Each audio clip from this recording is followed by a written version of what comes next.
twebwe urugo rwacu twarwubatse muri gereza nanjye ejo bundi twarwubatse muri gereza zi neza ufite umugore muri gereza oya niba utazi mu Rwanda uzasubira yubatse urugo bisobanura ukurikije ukuri kubisobanura wagira ngo nawe uri ready cyangwa witeguye guhita ufunga cyane rwose nditeguye kandi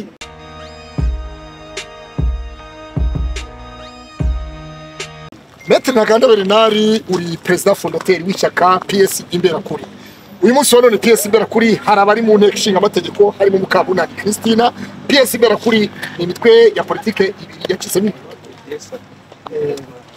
Akoze cyane kumva iki kibazo yego reka ko iki kibazo abanyamakuru benshi bakimbaza bavuga ko PS Imberakuri ntabwo nabivuga nk'uko Kiliziya Gatolika itunganye Yego.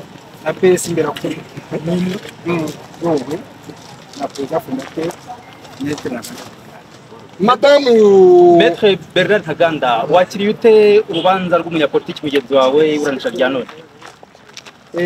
Ya rubanza nk'uko tuba tubivuga rucabana urubanza rucabana icyo Madame Ingabire Twarazira n'icyo nazize umwaka w'2010 ndangira ngo nibutse abanyamakuru abanyarwandakazi namwe mu bimenye mu mwaka wa 2016 nabwo narafashwe ndafungwa ndibuka ko naje gufungurwa mu masaa 6 z'ijoro icyo gihe ubushinjacyaha bwasanze ibyo ubugenzacyaha bwangukiragaho nta shingiro bifite. Urubanza rero rwa Ingabire niki nkeka ko tugomba no kwibaza impamvu urubanza ruriho. Uru ni urubanza rwa politiki nubwo bisubiremo ni urubanza rwa politiki ubonye n'uburyo ubushinjacyaha bwisobanura narwo uko bavuga mu yandi magambo ni urubanza rwa politiki rufite ishyaka FPR imeze nka wa mugani bayava ngo inkongoro ya dede inyweraho dede FPR nta rindi shyaka ishaka irashaka kubaho yonyine irashaka kuba ikumwe na twa dushyaka byanyita ko tumeze nk'utwana twasizingiye tugakura za PSD za PS za Green Party ariko ntabwo ishaka abanyapolitiki badafunguye Madame Ingabire Maître Ntaganda Bernard n'abandi. Icyongereza baravuga ngo when you can't defeat them join them. Mwebwe ibyo bintu byakira ibyo ni mu cyongereza ko mu Kinyarwanda siko bavuga. hari bwana Dr Frank Habineza Green Party yagiye mu ruhando ahangana n'umuryango FPR Inkotanyi na President Paul Kagame. Dr Frank Habineza Honorable Frank Habineza mumufata nk'iki Green Party mufata nk'iki kuvuze ngo hari udushyaka tw'utwana inkongora dede ngiramo dede wenyine urashaka kuvuga ko iriya bitwa politike y'ibina Cyo shaka nanjye mbishimanye ubundi iyo ukora politiki uba ufite intego. Jewe narabivuze ishyaka rya politiki ntabwo rishyira hamwe ishinga amategeko. Uri umunyapolitiki ushaka gufata ubutegetsi FPR rero abanyapolitiki nkabo ari Madame Ingabire ari Maître Ntaganda Bernard ntabwo ibashaka yashaka nyine abo Habineza ba Mukabunani n'abandi ntabwo ishaka ko hari umuntu unavuga ibibazo biri mu gihugu kuko ubonye urubanza rwa Madame Victoire Ingabire urabona ko ari urubanza rwo kubuza abantu kwisanzura kandi muri politiki no gutanga ibitekerezo. None urabona ibintu byose byabaye FPR nabyaye n'icyo twavuga ngo byabaye muvugo. Ubu ngubu twasigaye dufite n'abantu batakivuga. Ubu ngubu abihaye Imana ubu ngubu mu Rwanda nibo bajyaga bavugira abanyarwanda, ariko ubu ngo abihaye Imana babaye abihaye FPR. Icyo kibazo dufite mu iki gihugu, ntabwo bashaka ko abantu bavuga, nyamara kandi nongere ntamwe ubutumwa ubwira ishyaka rya FPR ibihe tugezemo, ibihe isi tugezemo, nk'uko hagomba kubaho demokarasi.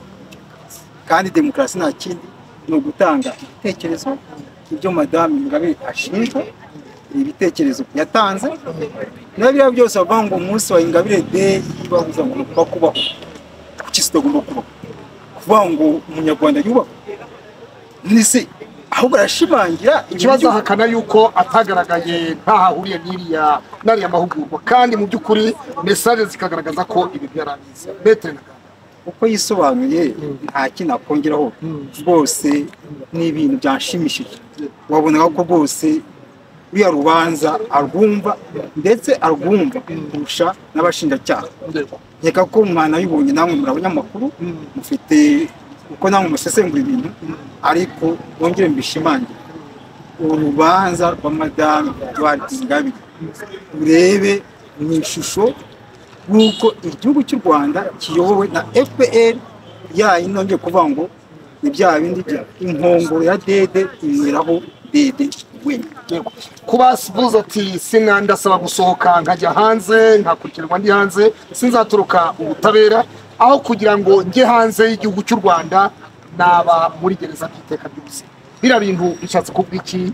Abantu bashobora kuba batese twari ni gatumwa ku banyarwanda, cyangwa no gukunda igihugu, cyangwa ni gatumwa kubera iki?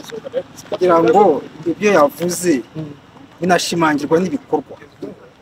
Uriya mubyeyi yavuye ahantu yaramiwe neza, aho yabaga hariya mu Buholandi, araza azi neza ko mu Rwanda hari ibibazo by'akarengane bya demokarasi, ariko aravuga ati reka nzi fatanye n'abanyarwanda, yewe fatanye n'ubutegetsi. Erega ibyo byose dukora, ibyo byose mvuga biri mu nyungu y'ishyaka rya FPR.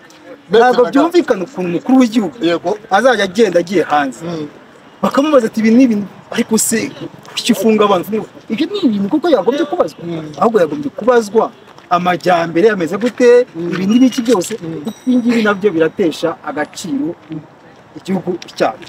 Ikintu ushaka kongera gushimangira nuko Madame Ingabire avuga ati aho kugira ngo usubire hanze mpunge, njyewe nafunga. Ishimangira nanjye ibyo nigeze kuvuga, kandi turabizi twebwe urugo rwacu twarwubatse muri gereza. Nanjye zo bunze twarwubatse muri gereza, zi neza ko ufite umugore muri gereza. Oya niba utazi ku Rwanda uzasubira yubatse urugo bisobanura urugo, ukurikije ukuri kubisobanura wagira ngo nawe uri ready cyangwa witeguye guhita ufunga cyane. Rwose nditeguye, kandi nta nubwo bizambuza gukomeza iyi ntambwe yo guharanira uburenganzira bw'abanyarwanda bwo kuvugira abanyarwanda. Wowe turazana ibesi, ndabizi kera cyane. Natangiye politike ifite imyaka 20. Uri na sister burugumesitiri wa Rwanda kubuzi. Aha kabazo na MRND, akabazo kanyuma nakubaza mbere nimba rero ubu nta nubwo akabazo kanyuma ndetse mukanda twumvise mu mitwe ya P5 n'imitwe y'iterabwoba, twumvisemo na TS ibera kuri yawe, kandi wowe uri hanze ushinga cyaha ugeze cyane mu gukurikirana. Kubera iki bakurikirana Ingabire Victoire? Suko ahari ba urukiko rwamubonyeho iperereza hari ibyo bamukurikiranye, kucyo udakurikiranwa kandi nawe TS imbere kuri yawe agiye muri P5 umbaze hano tumviye mu rukiko. umbaze ariko ndagira ngo sobanurire TS ni yawe cyangwa ni ya Mukabuna? Ndagira ngo sobanurire abanyarwanda PS Imberakuri bona ari ishyaka ryakunzwe n'abantu benshi kugeza naho bagiye baricamo. PS Imberakuri rivugwa hari ntabwo nyizi, yagiye muri P5 n'indi ntabwo nyizi, bavuze PS Imberakuri kandi ntabwo sobanura ko PS Imberakuri bayiciyemo imiti.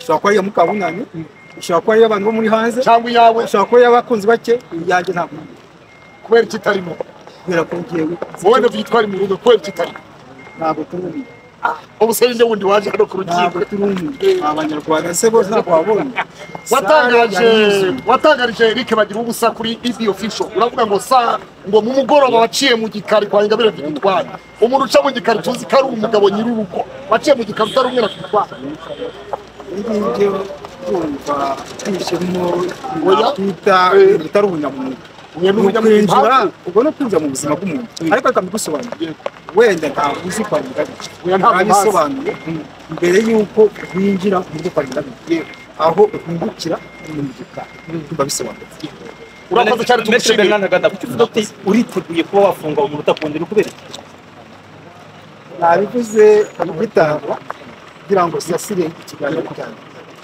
nuko ishyaka rya FPR ntabwo rishaka umunyapolitiki ugerageza kwerekana ibitekerezo bitandukanye n'ibya FPR siko bwa mbere mu mwaka w'ibihumbi yarafunzwe twabwira ko mu mwaka w'ibihumbi na 2013 nafunzwe Ingabire we abafungwa buri munsi n'abandi bose bagerageje kwerekana ko batari mu mujyi umwe w'ishyaka rya FPR.